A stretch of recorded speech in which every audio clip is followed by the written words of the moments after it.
The Harrington mansion stood at the edge of Greenwich, Connecticut, a monument of glass, stone, and wealth. Its marble halls sparkled as if no dust had ever touched them. Chandeliers glittered like captured stars, and portraits of ancestors lined the walls, watching silently. From the outside, the house looked alive, filled with light, but on the inside, it felt empty. For Amara Johnson, the young maid who had worked there for less than half a year, silence had become her closest companion. Every morning, she scrubbed the marble floors, her rags sliding against the stone with no sound except her own breathing. Every afternoon, she polished banisters and arranged flowers in vases taller than herself. Yet, in all this, there was no laughter, no warmth. But the silence of the house was not the silence that haunted her most. It was the silence of a child. Isabella Harrington was only 7 years old, a fragile little girl with golden hair that brushed against her pale cheeks. She often sat curled up in a wide armchair by the grand bay window, her small figure swallowed by velvet cushions. Her pajamas hung loose against her frame, her body too thin for her age. Every breath she took came with a faint wheeze, her chest rising and falling as if each inhale was a battle she wasn't sure she could win. When she was 4, doctors had diagnosed Isabella with a chronic respiratory condition. They said she could still live a long, full life if she was cared for properly, if she was shielded from drafts, if she was treated with patience and compassion. But Amara saw how much the illness had already changed her. Tired eyes, sunken cheeks, and a weariness far beyond her years. That afternoon, as Amara mopped the floor, she heard a soft cough. She turned and found Isabella, her shoulders shaking, her small hands clutching a stuffed bunny with all the strength she had. Dropping the mop, Amara rushed to her side. She knelt down, steadying the girl's trembling shoulders. "Breathe slow, sweetheart," she said in a low, soothing voice. "In through your nose, out through your mouth." Just like this, she demonstrated, exaggerating the breaths so the girl could follow. Isabella tried, her chest rattling slightly with each exhale. Tears welled in her eyes. She pressed her face into the soft toy, clinging as though it could protect her from the pain. "You'll be all right," Amara whispered, brushing strands of hair away from her damp forehead. "I've got you. I promise I've got you." But before Isabella could calm, the sharp sound of heels echoed across the marble floor. Victoria Harrington swept into the room, every detail of her appearance immaculate. A pearl necklace glimmered at her throat. Her silk blouse caught the light. Her movements were graceful, yet there was no warmth in her face, only a hard, cold perfection. "She's still sitting here?" Victoria's voice was sharp, every word a blade.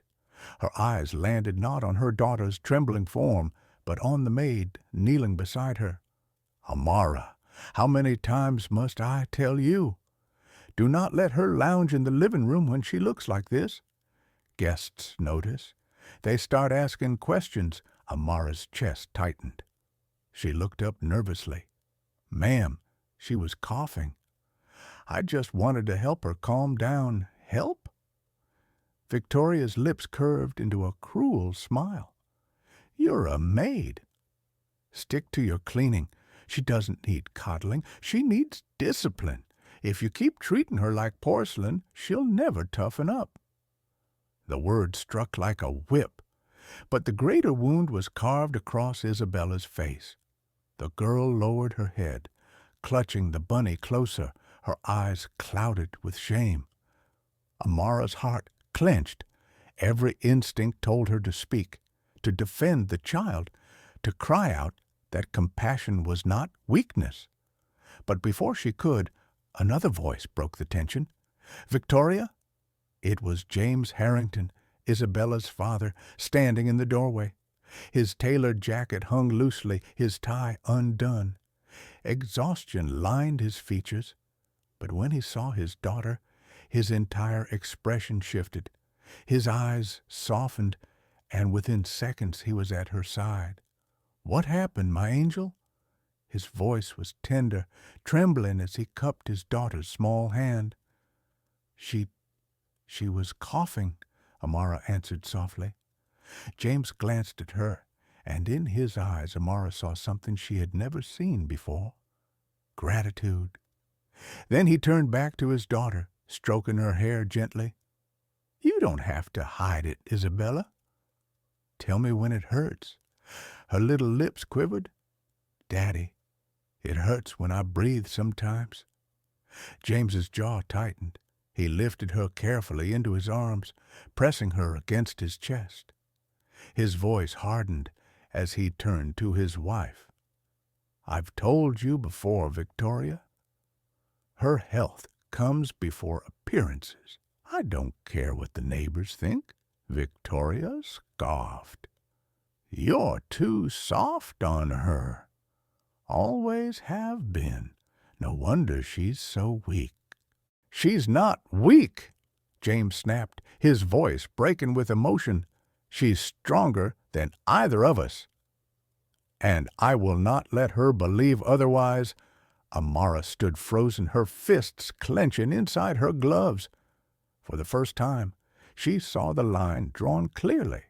A father who would fight for his fragile daughter, and a mother who cared more for her image than her child's suffering. And in the middle sat Isabella, breathing unevenly, clutching her bunny as if it were the last thing tethering her to safety. At that moment, Amara made a vow.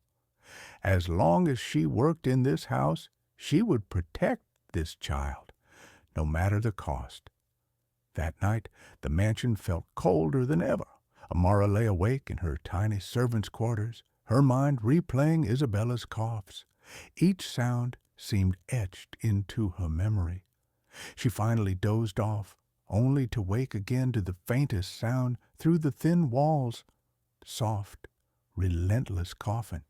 By dawn, Amara found Isabella curled on the sofa, dark circles under her eyes. James sat beside her, a mug of warm honey water in his hands. His shirt was wrinkled, his tie gone. He had clearly stayed awake all night. "You should have woken me," Amara whispered, kneeling beside them. James shook his head, his voice heavy with exhaustion. "She asked me not to. She didn't want you to worry." His lips trembled. "I can't stand watching her suffer. It feels like I'm failing her." Isabella tugged at Amara's sleeve with her small fingers. "Don't tell Mommy," she whispered weakly. "She'll be mad." The plea shattered Amara's heart. She brushed the child's hair back. "No one will be mad, sweetheart." "I promise." But that promise would soon be tested. Later that day, Victoria stormed into the room once again. Her heels clicked like hammer strikes against the floor. She stopped cold at the sight of Isabella lying under a blanket, Amara pressing a cool cloth to her forehead. "What now?" Victoria's voice was sharp, slicing through the quiet. "Every time I walk in, she's sprawled about looking sick. It's humiliating. Amara, remove her from here. Stop coddling her. You're making it worse." Amara rose slowly, her heart pounding, but her voice remained steady. "With respect, ma'am, Isabella is ill. She needs rest and comfort, not shame." Victoria's nostrils flared. "Comfort? She'll never learn resilience if you treat her like glass. Do you know how many families wish they had this life, and yet she wastes it with weakness?" Something snapped inside Amara. "It isn't weakness," she said firmly, surprising even herself. "It's her body fighting every single day. She's stronger than you realize. But when you speak like that, you make her believe she doesn't deserve love." Silence filled the room. Isabella's wide eyes flicked between them, fear mingled with hope. "You forget your place," Victoria hissed. "You're a maid." Nothing more. But before Amara could respond, another voice thundered, "Enough!" James stood in the doorway, his face pale with fury. He set his briefcase down with a sharp thud. "Victoria, I won't listen to you belittle her again." "Not our daughter, and not Amara." Victoria's eyes widened. "You're defending her? A maid? Against your own wife?" "I'm defending what's right," James shot back. He strode across the room, kneeling beside Isabella once more. He held her tiny hand, and his voice broke. "She deserves love, Victoria. She deserves to know she matters more than parties and appearances." And Amara is the only one showing her that Isabella's lip trembled. For the first time in weeks, she whispered, "Daddy, don't fight." James kissed her forehead gently. "We're not fighting, Angel. We're protecting you." He looked at Amara. "Take her upstairs. Sit with her." "I'll handle this." Amara obeyed, carrying Isabella upstairs, feeling the girl's heartbeat flutter against her chest. She sat by her until her breathing slowed and sleep finally claimed her. Downstairs, muffled voices rose and fell. Victoria's sharp anger, James's steady, unyielding replies. Hours later, the house fell silent again. The next morning, everything changed.